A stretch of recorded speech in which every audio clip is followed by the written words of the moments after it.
Здравствуйте! В эфире телеканала «Итоги дня», в студии Надежда Саханская. Коротко о главных событиях. Взрыв в ангаре с пиротехникой произошел в Сергиевом Посаде. МЧС сообщила о 25 пострадавших. Знаменательная встреча на передовой. Представители правительства республики в зоне специальной военной операции встретились с личным составом 11-й десантно-штурмовой бригады. Парниковые газы и климат. Летняя полевая школа в Якутии в самом разгаре. Для этого в столицу республики приехали ученые из других регионов России. Места для тех, кто не смог поступить в первый класс в этом году. Строительство дополнительного здания Центра глобального образования в 203-м микрорайоне Якутска планируют начать в конце этого года. Сегодня в мире отмечается День коренных малочисленных народов. В настоящее время общая численность коренных народов на планете составляет примерно 476 миллионов человек.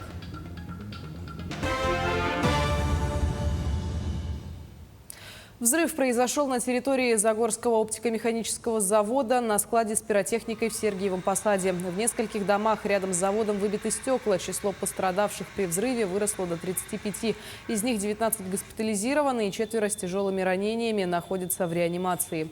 Подмосковные следователи и криминалисты выехали на место взрыва. Причиной взрыва на заводе в Сергиевом Посаде стало нарушение технологических процессов. Источником детонации стал склад пиротехники, помещение под которое арендовала одна из известных в городе компаний. В День воздушно-десантных войск представители правительства республики в зоне специальной военной операции встретились с личным составом 11-й десантно-штурмовой бригады, где служат якутские солдаты. О знаменательной встрече рассказывают собственные военкоры НВК «Саха» Николай Бестинов и Илья Жараев. Мы находимся под Бахмутом, где героически сражаются якутские солдаты. Сегодня от правительства Республики Саха-Якутия, от земляков ребята получат гуманитарную помощь. Здесь есть вездеход «Сокол», тепловизоры, квадрокоптеры последней модели, а также антидроны и маскировочные палатки, а также автомобиль УАЗ «Фермер».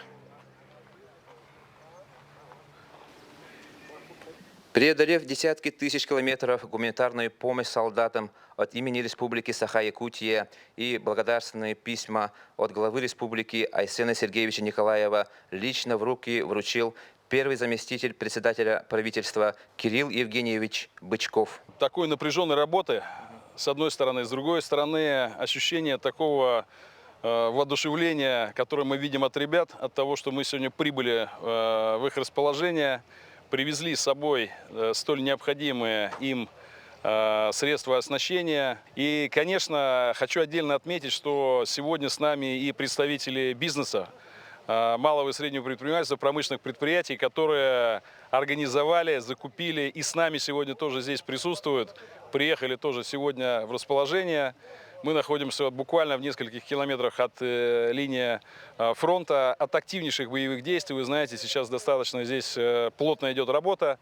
И то, что сегодня, в этот день, мы с нашими десантниками, очень символично. Я считаю, что это им дает большую волю к победе, большого терпения, конечно. Ну и хочется, чтобы частичка нашей земли, с Якутии, которую мы привезли, и вот этот вот дух наш боевой, Уру-Айхал, чтобы он с ними был всегда в бою, и чтобы они вернулись поскорее с победой. В составе якутской делегации также были спонсоры, а также глава города Томмот Алданского района Александр Самарский, который по себе знает, как важна поддержка родной республики в столь непростое время.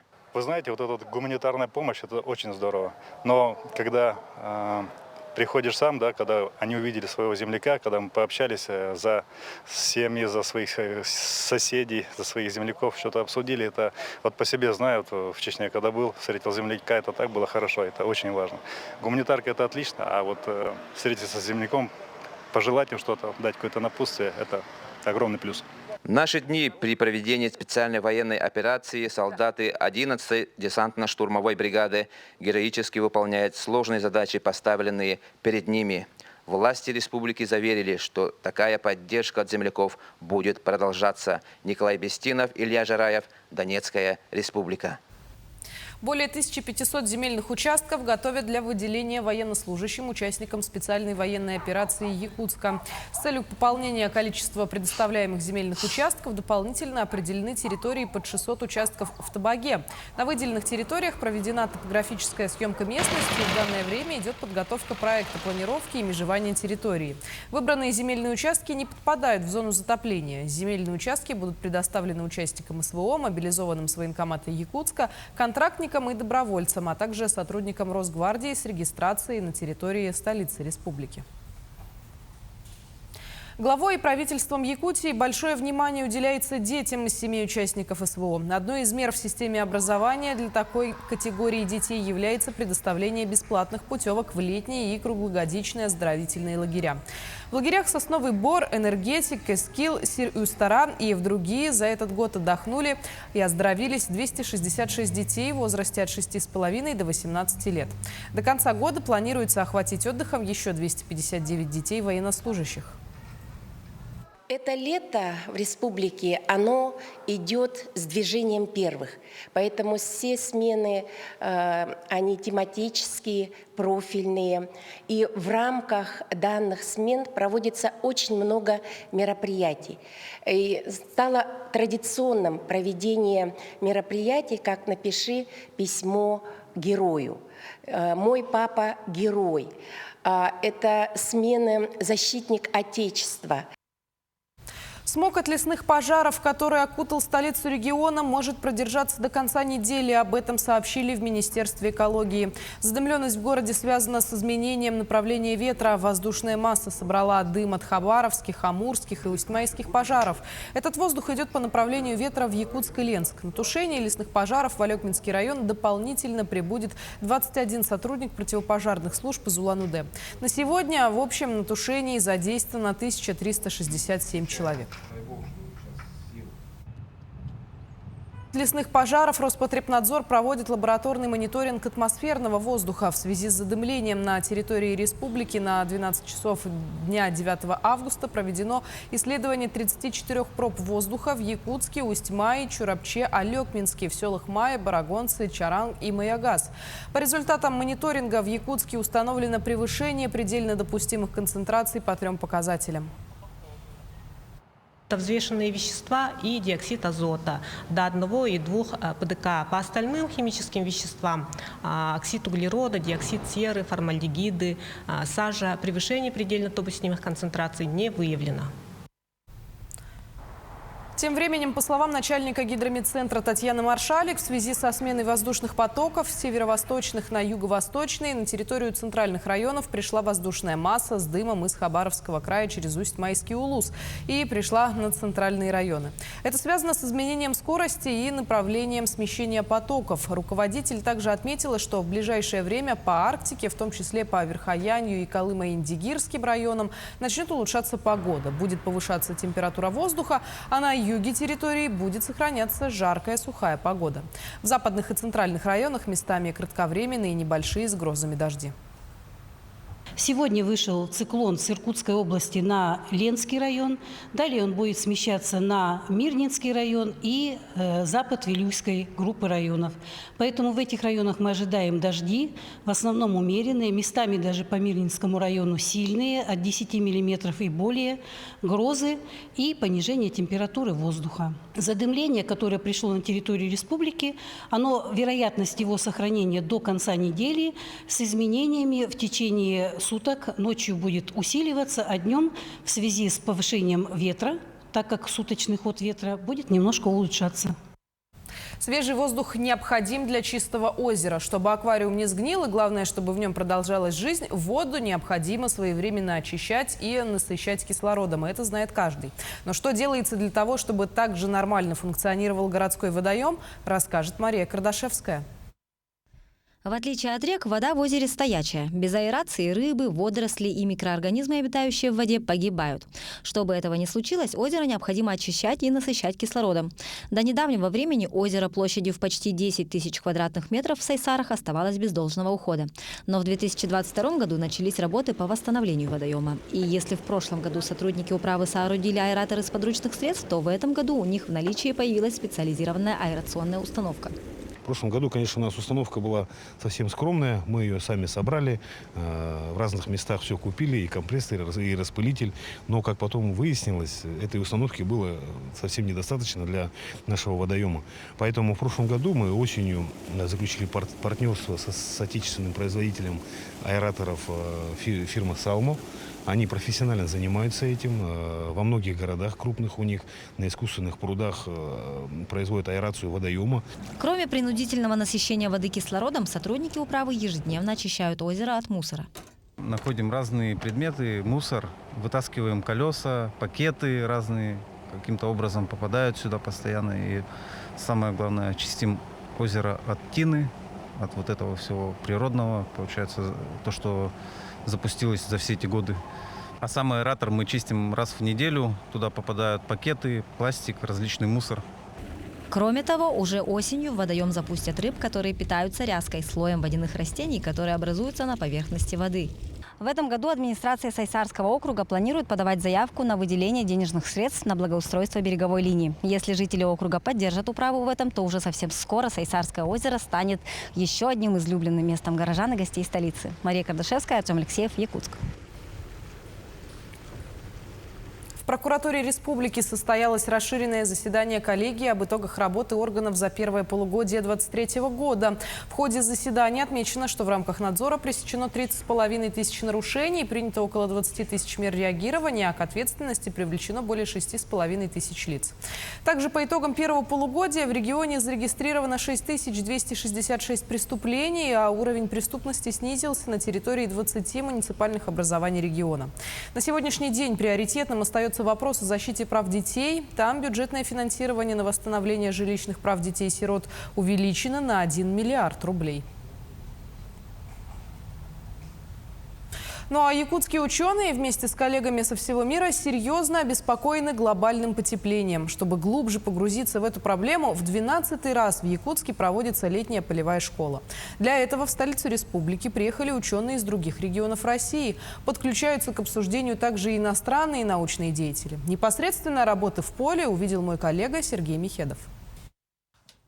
Для Ольги Куричевой, научного сотрудника Института проблем экологии и эволюции имени Северцева, приезд из Москвы в Якутск на летнюю полевую школу – дело привычное. Ольга досконально знает все объекты научной и лесной станции «Спасская Падь», где собираются ученые со всего мира. Поднимается и спускается по 30-метровой конструкции буквально за считанные минуты. И, конечно, с пониманием вопроса рассказывает об изменениях климата. Мне очень нравится и лекции читать, и рассказывать про циклы обмена углекислого газа, воды. Это вызывает большой интерес сейчас у всего мирового сообщества и в России.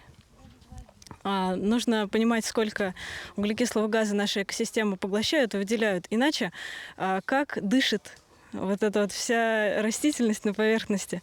Причем она по-разному дышит. Леса лиственные по одному, лиственничные по другому, сосновые по третьему. Парниковые газы и климат, мониторинг, манипуляции, моделирование и менеджмент. Так звучит тема 12-й летней полевой школы. В Якутск приехали 35 ученых, в основном из регионов России. Поэтому школа российская, но с международным участием. Есть гости из Китая, ученые из США и Японии выходят на связь дистанционно. Место проведения – научная лесная станция «Спасская Падь», примерно в 30 километрах от Якутска, где уже десятилетия ведут наблюдения несколько поколений исследователей. Имея большой научный задел, я работаю в течение 30 лет в рамках 53 международных проектов со 17 странами мира. И у нас есть очень большой массив данных, которые мы обрабатываем и составляем математические модели, которые очень важны для прогнозирования, что будет в будущем на нашей Земле. Не секрет, что климат меняется, и проблема глобального потепления все больше становится общемировой. Для того, чтобы понять, с какой скоростью наша планета постепенно нагревается, Якутия подходит идеально, ведь в нашей республике сочетаются сразу несколько климатических зон. К тому же доступно редкое оборудование. В нашей научной работе нам очень интересно, как меняется климат, как быстро наступает глобальное потепление, особенно в Сибири, на Дальнем Востоке и в арктической зоне. Мы хотим изучить эти процессы, ведь у нас в Китае нет подходящего оборудования, климата и возможностей проводить подобные исследования. Несколько лет назад в России стартовала программа карбоновых полигонов.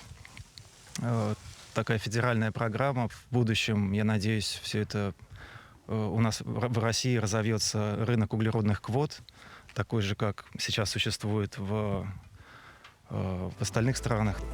А пока наблюдения продолжаются, и его результаты к концу года станут основой для научной статьи. Ну а летняя полевая школа завершится 13 августа. Ученые разъедутся в свои регионы, чтобы в следующем году наверняка встретиться и продолжить исследования. Сергей Михедов, Григорий Охлопков, Якутск.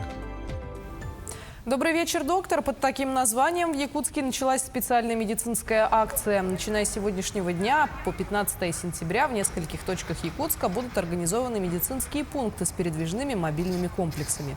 Все жители и гости города с 18 до 22 часов с понедельника по субботу могут пройти первичную диспансеризацию, получить консультацию терапевта, узких специалистов, а также сдать экспресс-анализы на ВИЧ, вирусный гепатит и онкомаркеры прямо на местах. Жители города Якутска смогут пройти у нас профилактический медицинский осмотр, диспансеризацию определенных групп взрослого населения, а также по графику консультации специалистов и УЗИ брюшной полости и молочных желез. Экспресс-тестирование на сахар в крови и холестерин. С завтрашнего дня у нас будут участвовать по графику специалисты узкие, кардиолог в том числе. Строительство дополнительного здания Центра глобального образования в 203-м микрорайоне Якутска планируют начать в конце этого года. Мы планируем, что с учетом разработки проекта и прохождения экспертизы застройщик сможет приступить к строительству школы уже в конце текущего года, приводятся слова мэра Якутска Евгения Григорьева. Предполагается, что в новом здании смогут разместить 275 детей за одну смену. Учебные места получат и те первоклассники, которые не смогли поступить в Центр глобального образования в этом году. Ну а школьники трудового лагеря и «Народный актив» закончили ремонт скульптур возле детской поликлиники. За пару месяцев активисты освободили сказочных персонажей от старой краски и обновили цвета. Теперь медведи радуют белоснежной шерстью, доктор Айболит добродушной улыбкой, а золотая рыбка выглядит действительно как в сказке. Наши коллеги сняли персонажей и загадали желание. Делимся с вами. Между тем, в селе Сюльдюкар Мирнинского района живут представители коренных малочисленных народов и венков, которые исконно проживали в довольно тяжелых условиях, что оставалось и в современном мире. Село считается одним из труднодоступных по транспортной логистике в районе. Традиционными занятиями коренного населения были охота и рыбалка, а также оленеводство. Местные венки говорят чаще всего по-якутски и живут в современных домах. Но, тем не менее, сегодня в садынском наследии чтят традиции предков и учат подрастающее поколение родному языку. Жители села давно утратили свой родной язык, поэтому мы стараемся для своих учеников вести хотя бы такие обыденные слова, как мама, папа, чтобы они могли общаться. Как вы увидели на стенах, мы там развешиваем тоже диалоги с переводами, что дети тоже автоматически запоминают и могут использовать в обиходе. Совместно с Домом культуры «Беракан» мы тоже работаем по программе развития, где наши учащиеся показывают просто замечательные результаты на различных уровнях, конкурсах различного уровня. Исполняют они венкийские песни, танцы, обряды, сказки, постановки. Следует отметить, что с 1994 года во всем мире отмечается такой праздник, как День коренных народов. В первую очередь, это еще одна возможность привлечь внимание органов власти и общества к проблемам представителей малочисленных народностей. Еще один повод показать традиции и отдать дань уважения богатейшему культурному наследию. Торжественные мероприятия прошли и в столице Южной Якутии.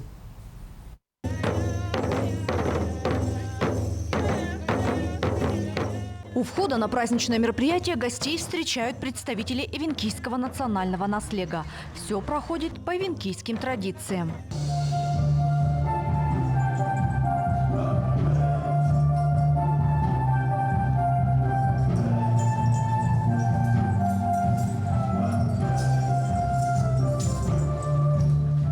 Жители села Иенгра всегда отличались особым талантом. В каждом доме, в каждой семье обязательно есть рукодельница, которая шьет или мастерит национальные украшения и одежду.